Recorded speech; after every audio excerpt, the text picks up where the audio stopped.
Hey guys, and welcome back to another MPK Hobby RC. I am MPK, and this is my RC hobby. So today is going to be something a little different, less uh, actual remote control vehicles, and more where to drive said vehicles. So if you don't know, I've started an indoor course challenge. The idea is to run all of my different trucks, 4x4s and 6x6s over this course of mine. Over the past two episodes, I've found that it is a bit small and it might be nice to make it a little bit bigger. So my idea is to make a third box that would fit here and go, well, it'd be a 60 by 60 by 60 square here, and then it folds out to a 60 by 60 by a meter 20, like this one here. This one is a meter 20 by 60 by 60, and then folds out to a meter 20 by a meter 20 by 60. So it's pretty simple. It just folds in on itself. I've been using it as a table, as a work table for building the RCs, and it's pretty simple. This one is even smaller. During the lockdown, I wanted something, and I didn't want to go to the hardware store to get more wood because of lockdown. So I just used whatever wood I could find, and I didn't even use a hinge. I just used some fabric instead of a hinge.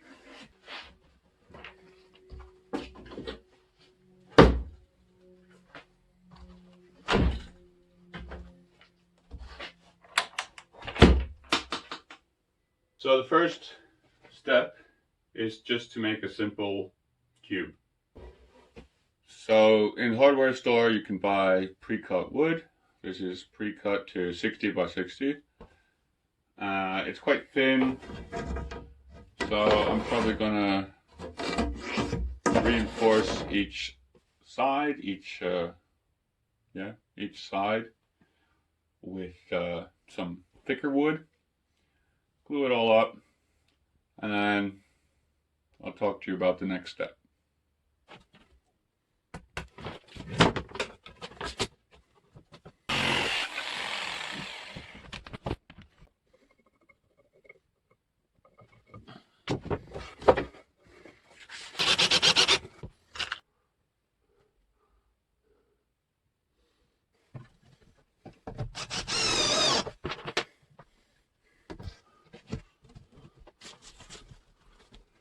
So I'm hoping the glue has dried now, and we have our cube.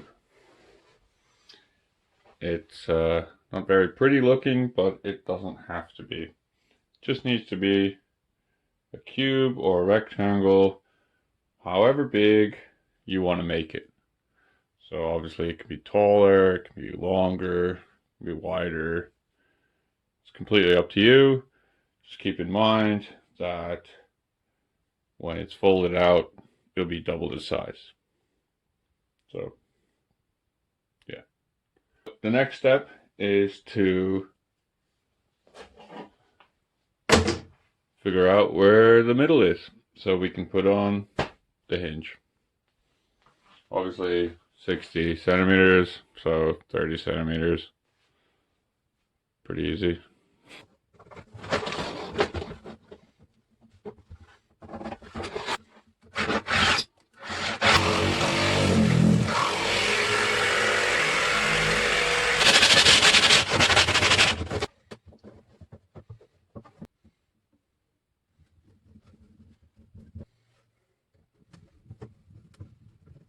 So the next step is to figure out how this should go up here. It'll go there, or that's the position. So if you think it'll fold out and lie down there. So now I'm just trying to think how this should work. Yeah, I gotta think about that now. And obviously if you're building your own, it's all up to you what you really want. For this one I just made it simple, you know, and it's the first one, so yeah. But for this one I want it to be able to come up here, but also maybe come from this way and then turn up and go up, not only just from there and go up.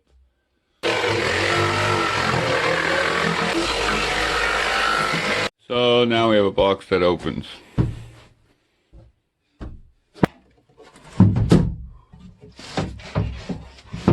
Pretty simple. Could have cut it more out over here, I guess. Yeah, whatever.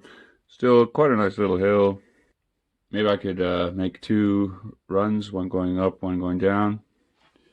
We'll see. So now what needs to be done is to put a shelf in here, or like a shelf. I guess you could also just put like a cardboard box in there. Basically, you just need to make some sort of a platform. 5 centimeters down. I mean, the foam I'm using is 5 centimeters thick. Obviously, if you do use different foam, you got to make the shelf a little lower. When I was building this, the big one, I was thinking this would be a really nice place to put trucks in. But that's 5 centimeters down. That means you only have like 25 centimeters. What trucks are shorter than 25 centimeters? I'm looking around my little hobby room here, and I don't think any of them are. It would be nice to have some sort of storage space. Maybe if you made one that's a little taller, you could put all your trucks in there. So you could then transport your course and your trucks in the same box. That'd be pretty cool. So I'm gonna figure out what to do here. Maybe I will just put a cardboard box in there, fill up the space a bit. But yeah, we'll see. So something very exciting came into post today, and I decided, well, I'll just use that foam to make a level. Some of you might know what that very exciting thing is, but to those who haven't had the privilege of receiving one of these foam package holding something in the mail, I'll show you in one of my next videos probably. So once I glue these guys down, I'll glue this down and make it flat, and then I can start putting layers of this stuff. It's builder's foam, blue builder's foam. It's the thick stuff. It doesn't retain water, and you can sand it. You can also work it with a knife or with a saw. It's really good for using a CNC machine if you want to make molds. This is what most of the hills is made out of, behind my magic covering. Using hot glue, I quickly glued up everything. It's very basic, but yeah, I think that should be good. You can either crawl up here or around here, maybe do a figure 8, and then back down here, or up here could be cool. Might break some of this away. Now comes the next step, is to cover it with cloth. I find that old shirts work the best. They're just the fine material. You can go over everything quite nicely. And if you haven't guessed already, what I'm going to be doing is something like paper mache. But obviously instead of paper, I'll be using cloth. So I'm just going to cut out the workable bits because I don't want the buttons and I don't want the seams. and stuff. So I'm just going to cut out all the stuff that I can use.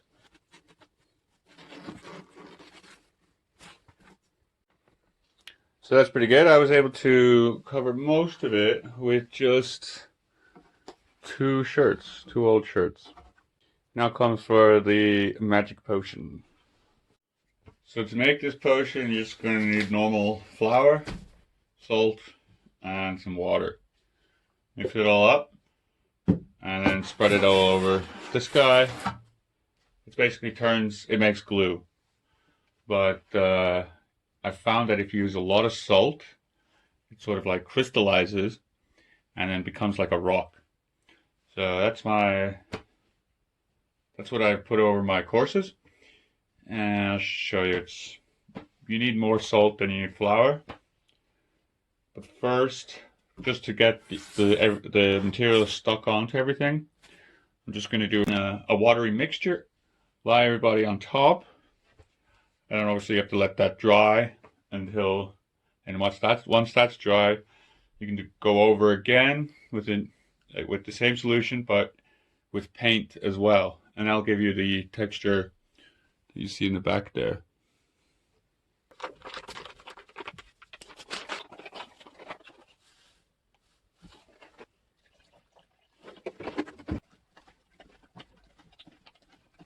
Gotta stir it quite a lot, get all that powder broken up, get all that flour broken up. It's quite watery this right now, but it should be alright. Cover everything with it. You want to try and get in as many cracks as possible. This is a glue, a sort of natural glue. Alright, that's good for now.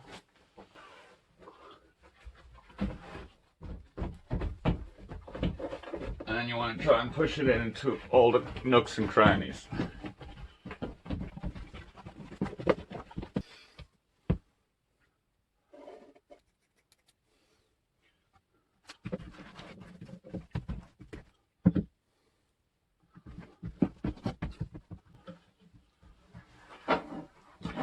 So now I'm just going to go back over it, the stuff, getting everything wet as possible so that they can harden onto the foam. Pretty much just like you would be doing a fiberglass job.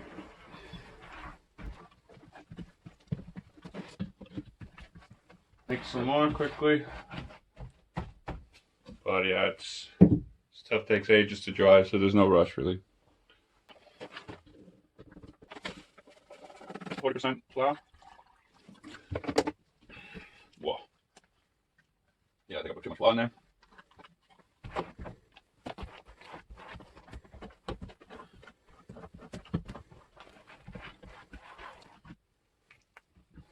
Alright, that's the next level.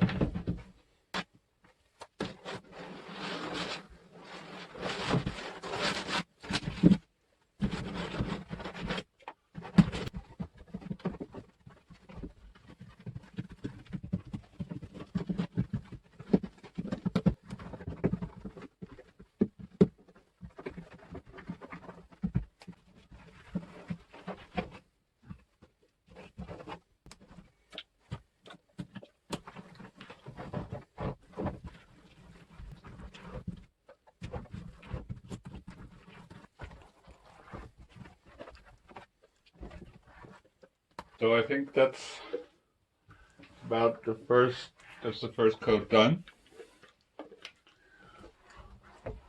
Just keep using up the rest of this.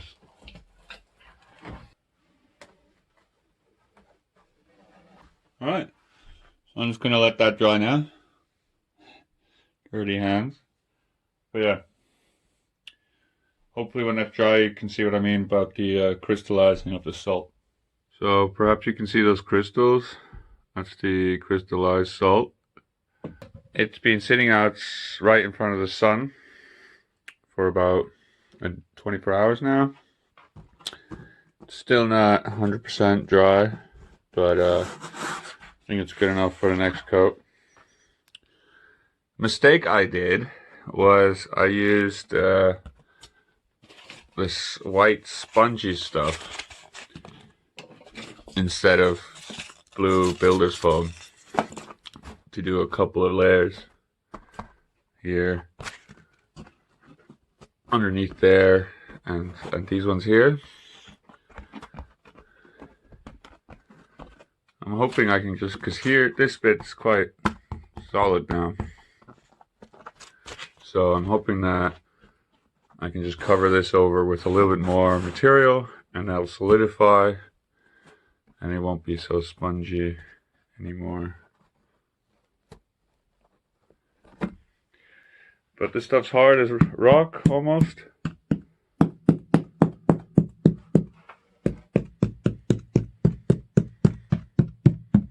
That's a sort of desired. It should be pretty hard. Obviously this is just the first layer. I'm going to now go over with like a layer of black. Same procedure, just with black paint. I'm using an acrylic paint. I guess you could also use an oil-based paint. I'm not sure what the outcome would be, but yeah. As you can see here, the drips, they go white.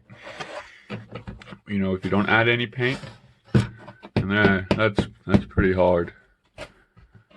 So what I'm going to do is go over it with a black, and then maybe a light green, or like sort of like a green, and then I'll let that dry. And anywhere that needs extra, I'll just go over with no paint and, like, you know, try and accentuate the bits that you drive on to make it look like it's being scraped away and stuff like that. So that's what I'm going to do now. See how that goes.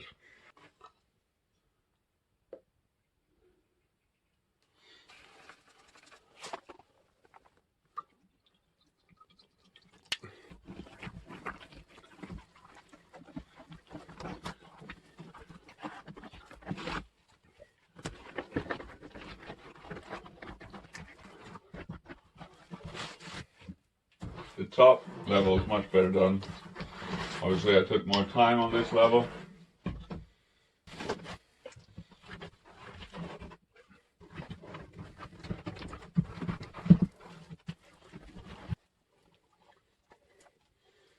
It's quite a thick material.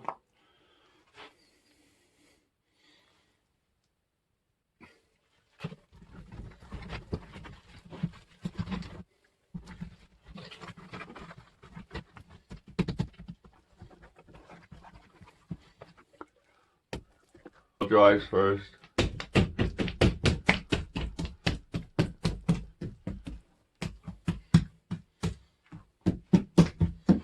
what I'm doing here is just trying to get it so it's not all shiny. I want to actually be able to crawl on this thing. Now I have really messy hands, but I think that should be pretty cool. When it's dry, I'll probably go over with one more layer of the white stuff, the natural stuff. And yeah, we shall see how that goes. So, after it's dried, let's see how it looks like.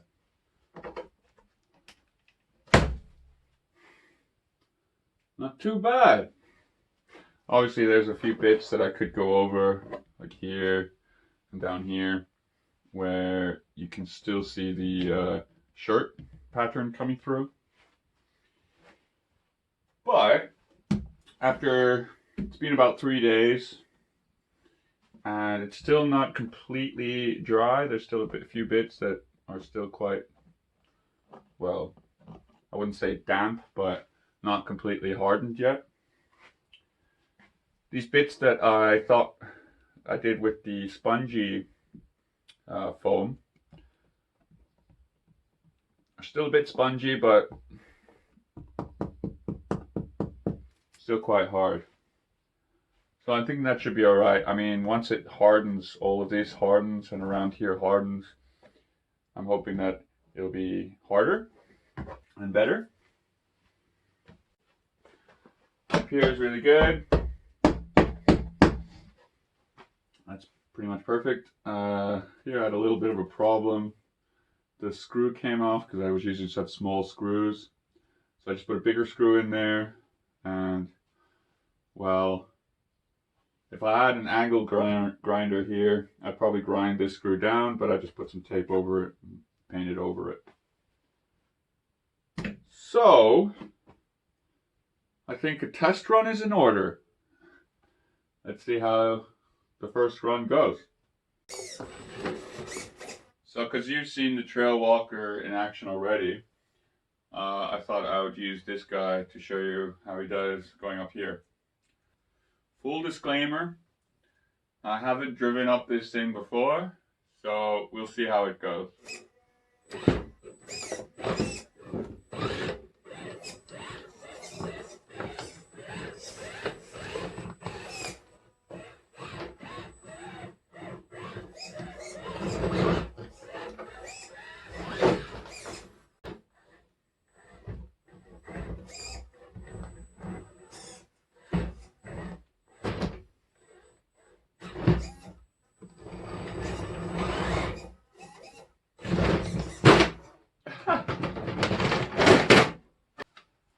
So it is quite narrow, and probably could be a bit wider, but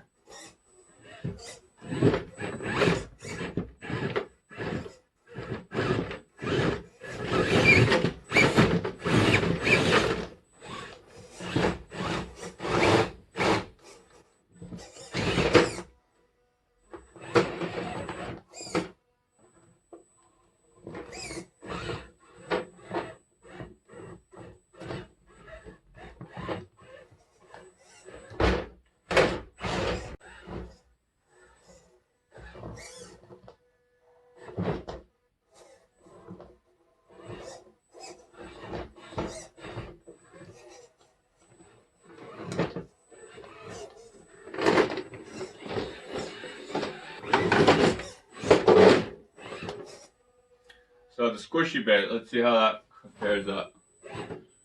Oh look, so it's these trucks are so light that squishy bit doesn't actually squish at all. Oh.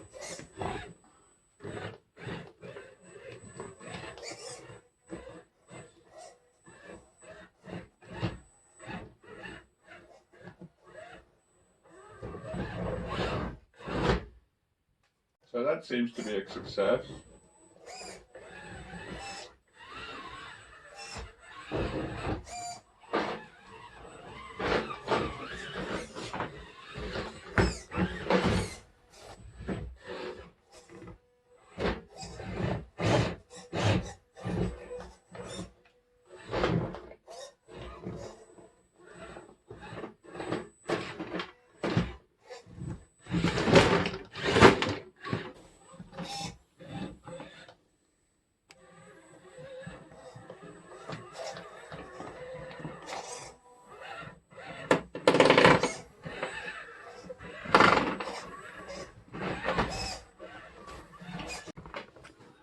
So I think that was a success. Obviously, I could go over and do another paint job with the natural stuff like you see here.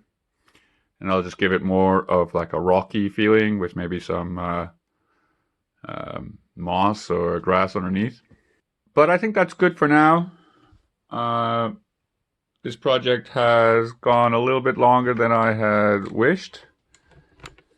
But as you can tell, this stuff takes quite a long time to dry. And yeah. If you want to build one for yourself, it's not a particularly hard build. It just takes a little bit of time because you have to wait for all the stuff to dry and everything. But yeah, if you do end up making one, please send me a link to your version of this or of that one. And yeah, as always, if you made it this far, Thanks for watching, and I'll see you in the next one. Cool. Bye.